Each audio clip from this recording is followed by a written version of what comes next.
我感觉，神借着刚刚这首诗歌要跟我们说哈，神借着我们的祷告来为以色列征战，神也要为我们自己的事情征战哈。呀，那好不好？对自己说，我们跟自己说，神必为我的事情来征战。神必为我的事情来征战。好，感谢主。我今天要讲到埃及以色列的现况哈，因为上个礼拜亚伯长老有讲到哈，以色列要复兴，埃及要先复兴哈，所以我就去查了一下埃及的状况哈。那其实让我非常的惊讶。我们等一下我们来看一下哈，有多少人有没有去过埃及？就是有没有？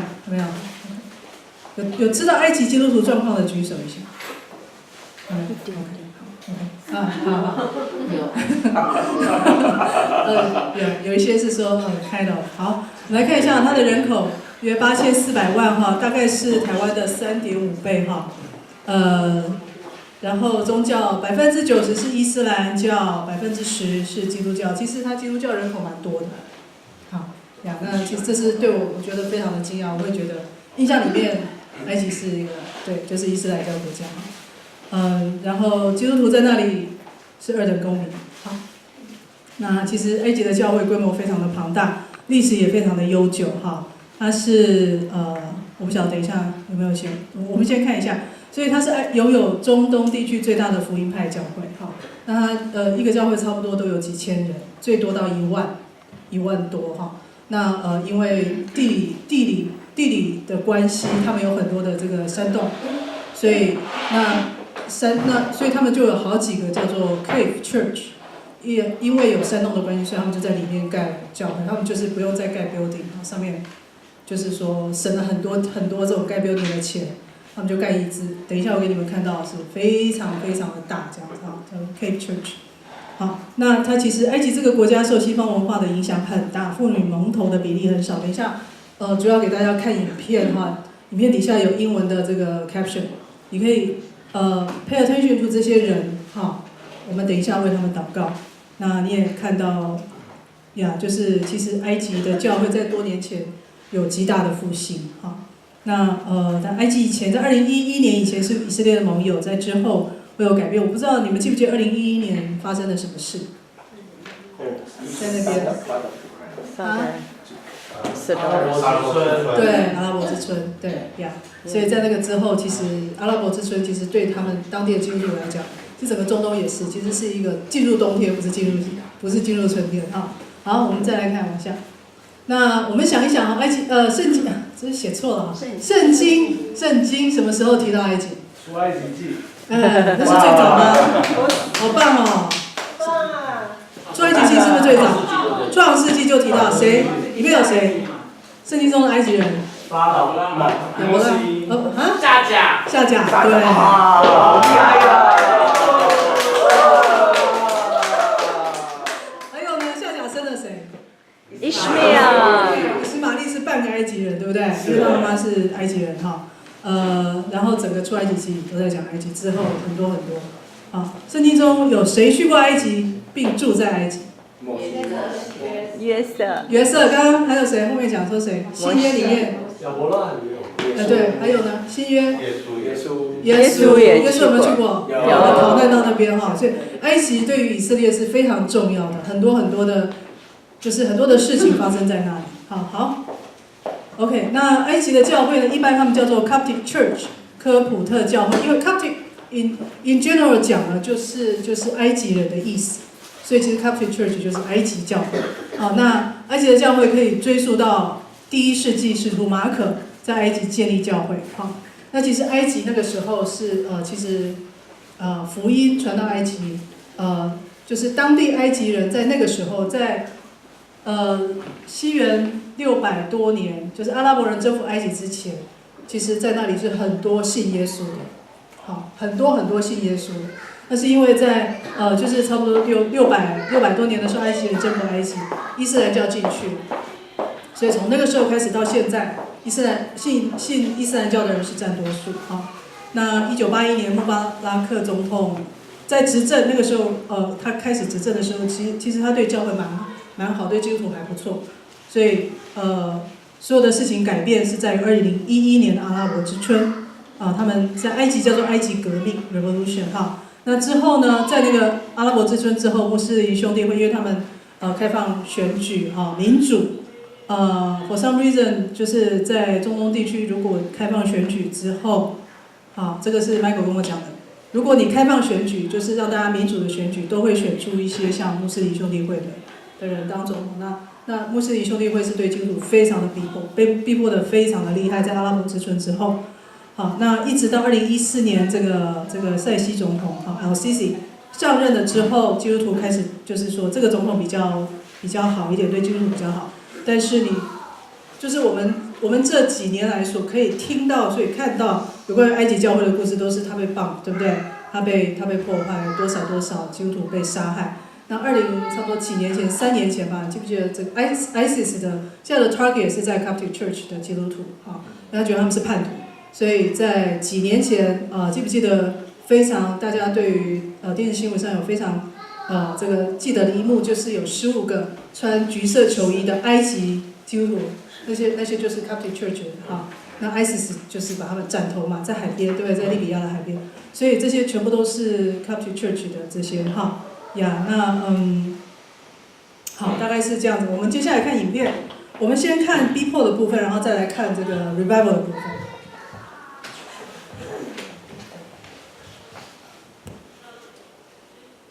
底下那个Egypt was the home to some of the heroes of the early church, many of the church fathers, many of the early popes. Christians form a substantial minority in that country, but they are now horribly and often terribly persecuted. Majed El-Shafi is the president and founder of One Free World International, a human rights organization, someone from Egypt who was, you were tortured for your faith, and there are many Christians in Egypt who, I think 10, maybe even 15% of the country? 10 to 15% of the population in Egypt, yes. Some managed to live, to carve out an existence, some have done well in Egypt, but right now the persecution is vivid, it's grotesque, it's all, at best, Christians in Egypt are concerned about their future, and many are simply leaving. Absolutely. You need to look at the picture in a larger scale a little bit. You need to understand that there is one persecuted Christian every 3 minutes worldwide. Every 3 minutes? One every 3 minutes persecuted Christian worldwide. Last year, over 165,000 Christians was killed for their faith. Between 200 to 300 million persecuted Christians worldwide, worse than any Holocaust that the world had ever known. Part of this, of course, persecution now, 80% of the persecuted Christians right now living in Muslim countries. Yeah. Not just Arab countries, but Muslim countries. Whereas the other 20%, you found it in communist countries, part in India, of course China, North Korea, Cuba, and so on and so forth. So Egypt, of course, is part of this equation. I think people don't realize just how many Christians, I mean, Egypt's population is what, 70, 80 million? 82 now. 82 million. Maybe so we're more. speaking of around 10 million Christians in that country. That's correct, between 10 and 15 million, yes.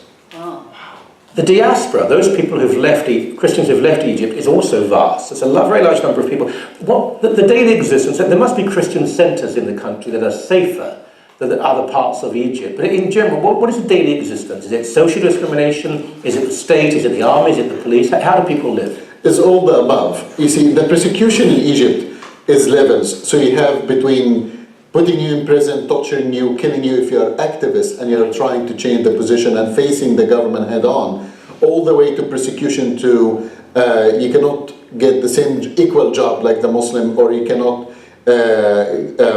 have the freedom in your job, like for example in the policing. You can be a small officer, in the army you can be a small officer, but you will never be able to be a defense minister or a public safety minister and so on and so forth. Right. Has it ever been any better? Under General Nasser, for example, were things easier? No, Egypt, the Christians in Egypt have been facing persecution for many, many years. The only problem that now is start to increase because it starts to be on the media more. Now we are in the time of the internet, we are in the time of YouTube, and every cell phone have a camera in it that now you can see things unfolded. Right. But the Christians in Egypt, like any other Christians in the Middle East, been facing persecution for years.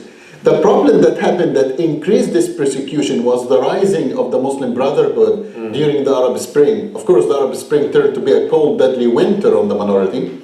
And we can see that basically when we take a dictatorship out, you create political vacuum. That's when the extremist comes in. And that's the first two signs of something wrong happen is the persecution of the minority and the persecution of women's rights. That's the first thing that happened in this situation. Talk a little about the history of Christianity in Egypt, because Christianity was in Egypt several hundred years before Islam was even in existence. And there were huge numbers of Christians. I mean, I would think the country was probably majority Christian with the Jewish and pagan minority. So that thriving Christian culture is still there, but it's diminished so much. How did that happen? This happened by forced conversion. This is number one. Well, Egypt used to be a Coptic country, a Christian country. Until the time, the 7th century, a man by the name of Umar ibn al-As, he entered Egypt and he forced most of the Christians to convert from Islam to Christianity by the power of the sword. Make no mistake. We're not here to play politically correctness. It is what it is. And the problem is the untold genocide that's happening in the Middle East to the Christians in this region, then all the way until now. And this is the history right now. Right now, also, we can see that there is many forced conversions through financial pressures, forced marriages, and this is still happening until now. Is there anyone in power in Egypt speaking? I mean, in Syria and Iraq, for example, there were politicians who genuinely believed that the Christians of those countries belonged there, they were part of Syrian or Iraqi culture and nationhood. Are there Egyptian leaders who think this, who actually are trying to stop the persecution, who welcome Christians in Egypt? Absolutely. There must be many. If you ask me about their names, I will not be able to tell you their names simply because their voices is very silent and they are scared to come out with this, with this voice, or they will be hurt. The problem that facing Egypt or the region or even Islam as a faith and a belief is not the rising of the extremists but the silence of the moderate Muslims. So even if the moderate Muslims believe that, some moderate Muslims believe that this is the place of Christians and Egypt belongs to them, they will not be able to express it simply because they are silent. Will Christians continue to leave? Christians will continue to leave. Christians will continue to fight there, and some of them will continue to leave. The numbers are greater than any other, the largest Arab countries. The numbers of Christians are greater. It's a substantial number of people. Surely we will not see a time when Egypt is effectively free of Christians. There'll always be Christians there. There will be always Christians. You need to understand something. Christians like a bag of tea. You don't know how strong they are until you throw them in a hot water. So the more there is persecution, I believe that the more the Christianity will be strengthened in the Middle East. The world is quiet, generally. Even Christian leaders are extraordinarily quiet. They often in the West seem to be more concerned about not displeasing their Muslim neighbors and ecumenism than they are about actually speaking about and rescuing Christians. How can we do more? What we can do more is that we speak up. People like you, people like me, and books like the one that you just wrote is very timely. Okay. The more that we speak, the more that the world will know, and the more. But the problem that we're facing in our Canadian society is something called politically correctness. And last week, when we wake up and we found 2 attacks on our 2 Canadian soldiers on our Canadian soil, that should be a wake-up call. But it wasn't. There are still many people who are using any word possible other than Islamic, Islamist, jihadist, Muslim. They were mentally ill, they were drugged, they were criminals, they were confused. That people are so reluctant to speak truth to Islamist power. I would tell you something will surprise you. It's not the people, it's the liberal Western media. But it's not the people. Actually, the person in the street understood the message very well. But the CBC or whatever, I will not mention names, but the liberal Western media is the one that's covering up. But it's not the people in the street. I don't think so. I think you're right. I hope you're right. We have to be confident. We have to be optimistic. But my golly, these are bloody brutal times. As ever, a great pleasure. Thank you very much. It's a pleasure. Thank you. 好，等一下，接下来我们要看的是在2010年底，在埃及的这个教会，他们进行了40天的禁食祷告，还有很多教会加入他们。那他们这个教会的可是他们已经就这个教会好像，他等一下会讲哈，已经有24小时的这个祷告已经好多年了哈。然后他们在2010年底的时候有这个40天的禁食祷告。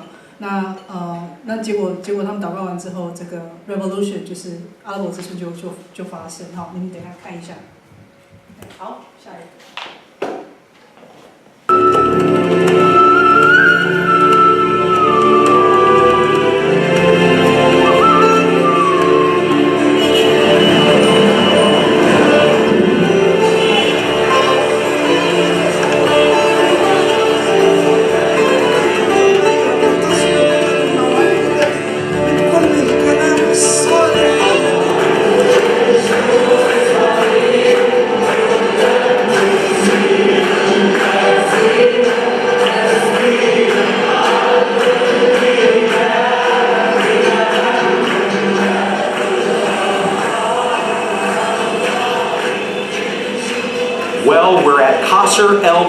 Church in Cairo, Egypt, and the largest church in the Middle East, 7,000 members. Yesterday we interviewed Dr. Sameh Maurice, whose church had a significant impact through 40 days of fasting and prayer. God brought about change in all the churches in Egypt, but particularly around Cairo, Egypt.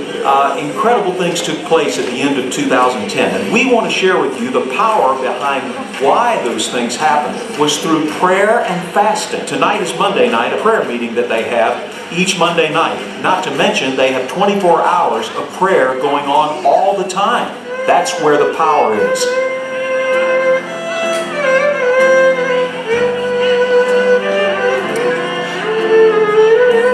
Pastor Sameh, we are so excited to be here. I can't tell you how we have looked forward to this time with you. Ever since we heard about the fast, we wanted to come to Cairo and to talk with those that had been partaking in this 40-day fast. And we thought to ourselves, why can't the American church do the same?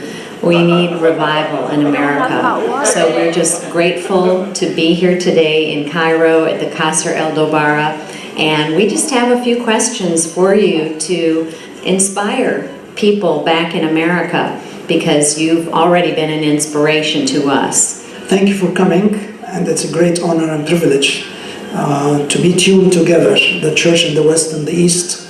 It's a time for one heart, one spirit for the kingdom.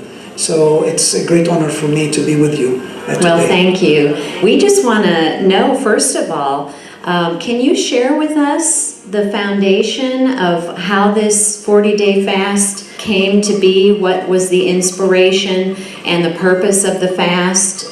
Just how did it come about? It's a long story, but to make it short and focused, we have been praying for the nation for years, that we will see a real revival covering the whole land of Egypt.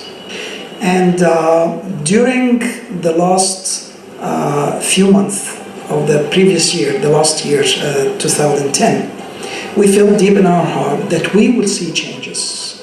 This is the time for the beginning of the historic change in the land of Egypt. So we decided that we have to prepare ourselves for this coming year, 2011, in fasting and praying.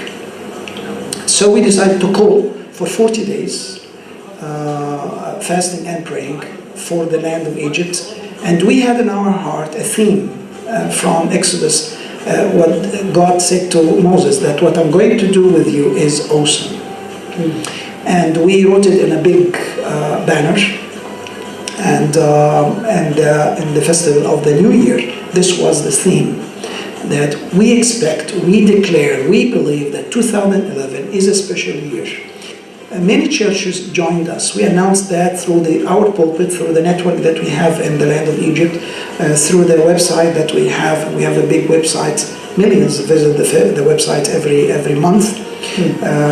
So we felt the oneness, historic changes. We were shocked. The first day, the event that happened in Alexandria happened only 20 minutes after we finished the prayer here. Oh. So we began to feel that, wow, it's real. It's beyond our expectation that God is there to fulfill the promise in a way maybe different than our expectations. But again, we had a deep conviction in our heart that this is the year that we have to be well prepared for what's going to happen. And did you start seeing things taking place spiritually in your congregation right away? We heard that there were people coming in and getting saved in the meetings, and that you had many people showing up in the services, that you had literally thousands of people coming through the church. This is a big church. We have here about 7,000. They worship in this church. It's big in itself. But our surprise that this time when we call people to pray, we decide to pray at least. We have a house of prayer here 24/7. So people they take shifts every 2 hours. There's another group to praise and to intercede day and night since 3 years. So the last period of time, the house of prayer were packed. We decided to pray beside Monday as a big prayer meeting, to have Wednesday and an overnight Thursday from 10 until 6 a.m.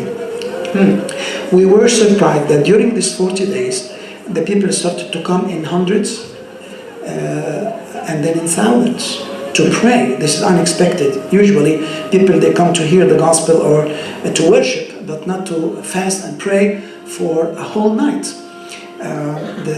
The 4 weekends that we had before the revolution, the last 2 of them, the church were packed.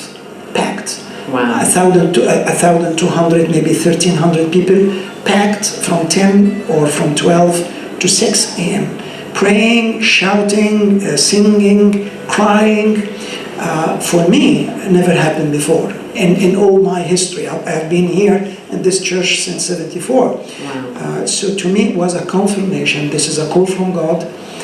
This is why we have seen people coming in hundreds and crying and praying in a different spirit, in oneness, in faith, and conviction. Never happened before. Did you see among the church itself a unifying of the believers? Did you see it really affect their lives together as a church? Actually, the people, they came to pray from different backgrounds. Orthodox background, evangelical backgrounds, different denomination within the evangelical community. And we prayed for the unity. And we started to pray together as Orthodox and evangelicals in a public way. But this year we had several occasions that we gathered together in the Cave Church, for example, which is an Orthodox cathedral. It can accommodate up to 10,000, so thousands of people crowded there, Orthodox, Catholic, and evangelicals together. And when was that? We had several. One of them, the last one, was maybe a month before the second revolution, before the 8th of July.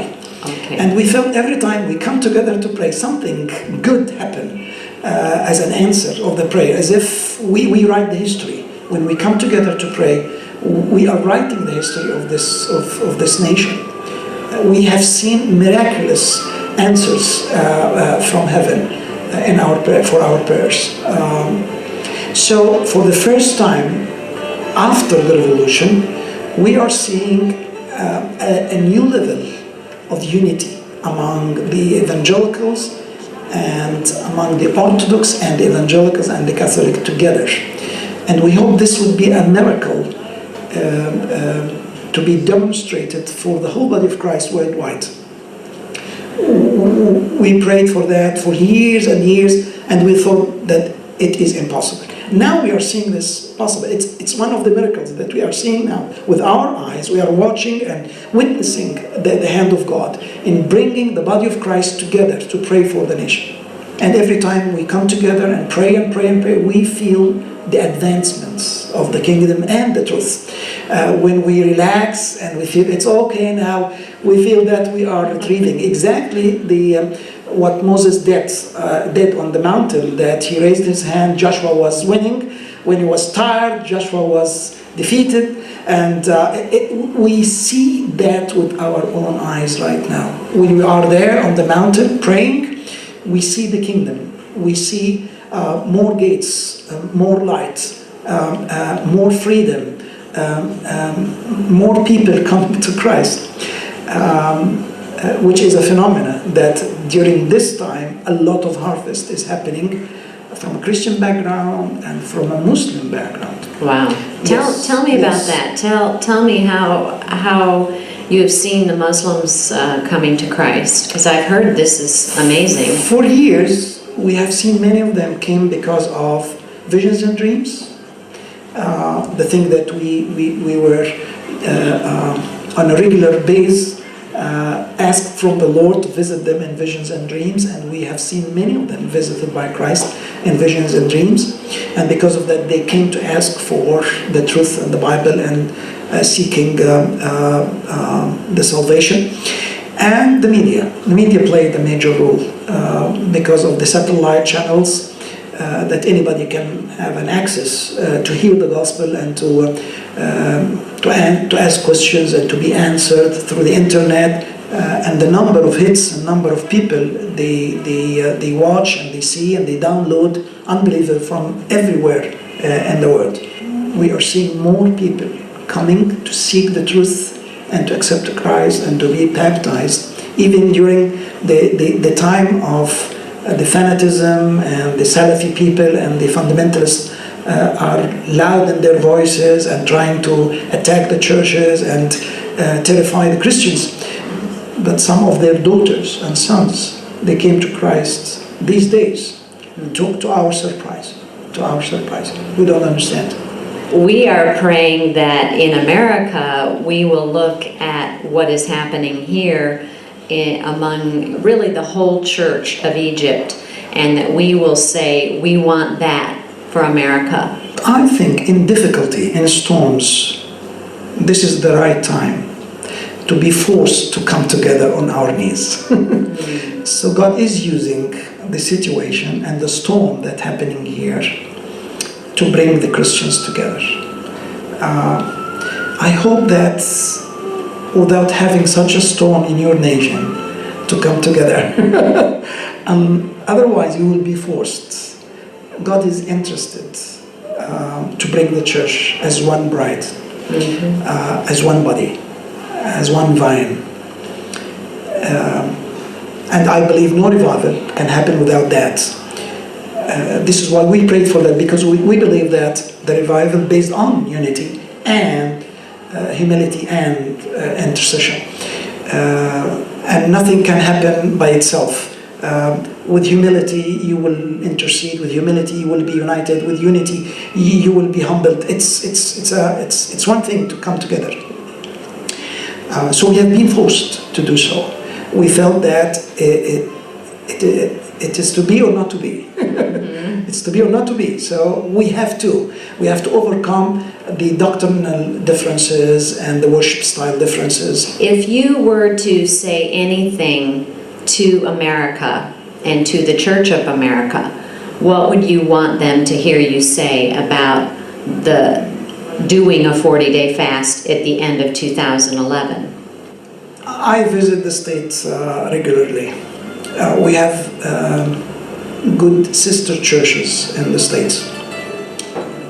American missionaries planted the evangelical church here, so we are the daughter actually of the evangelical church in America. But I want to challenge the church in the States. Please, this is the time to humble yourself.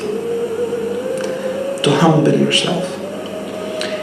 And to express humility before God, really, to come on our knees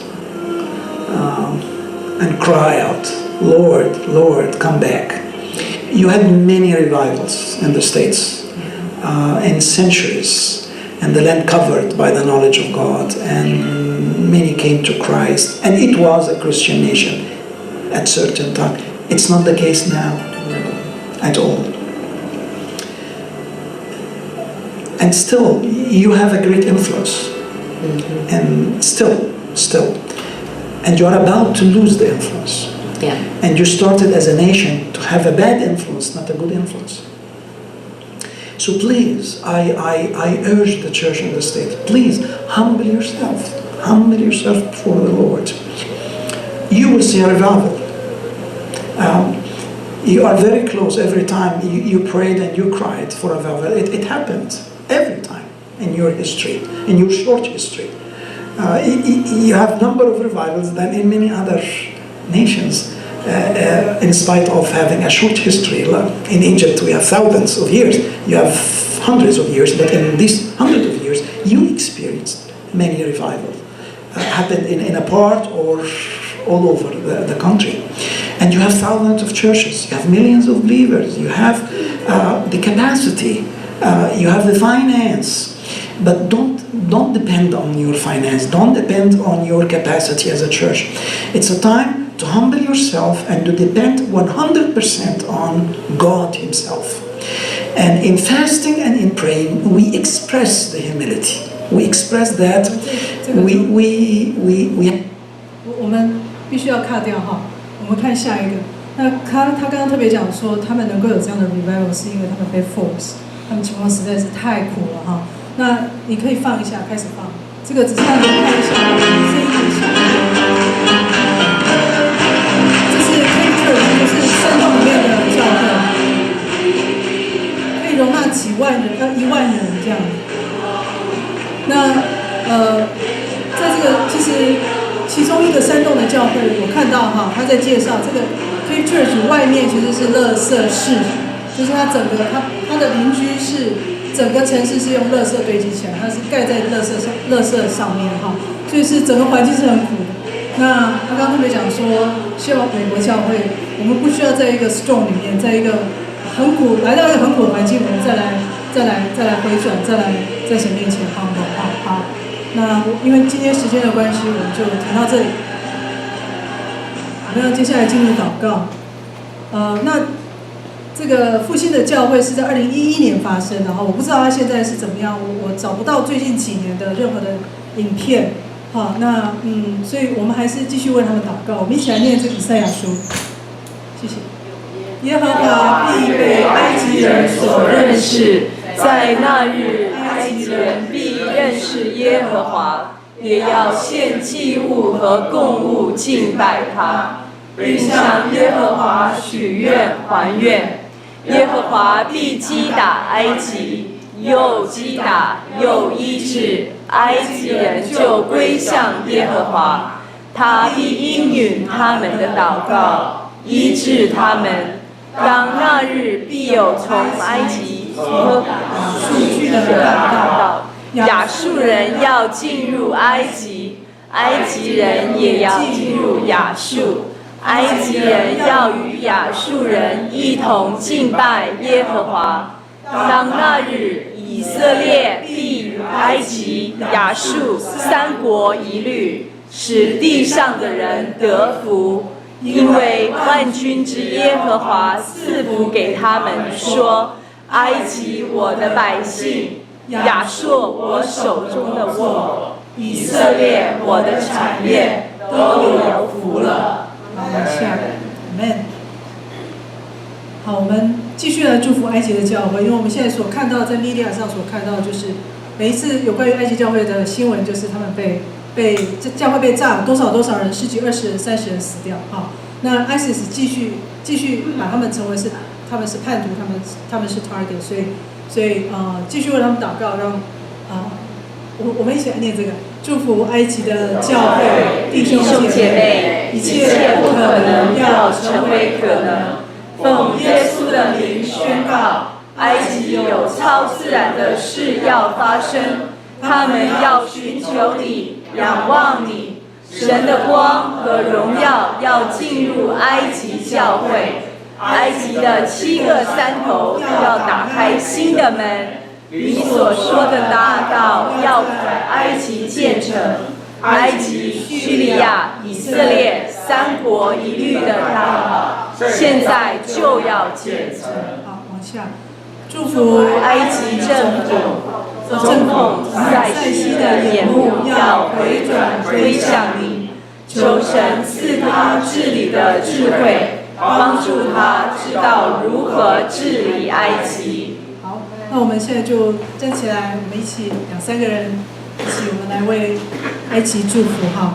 虽然我自己感觉到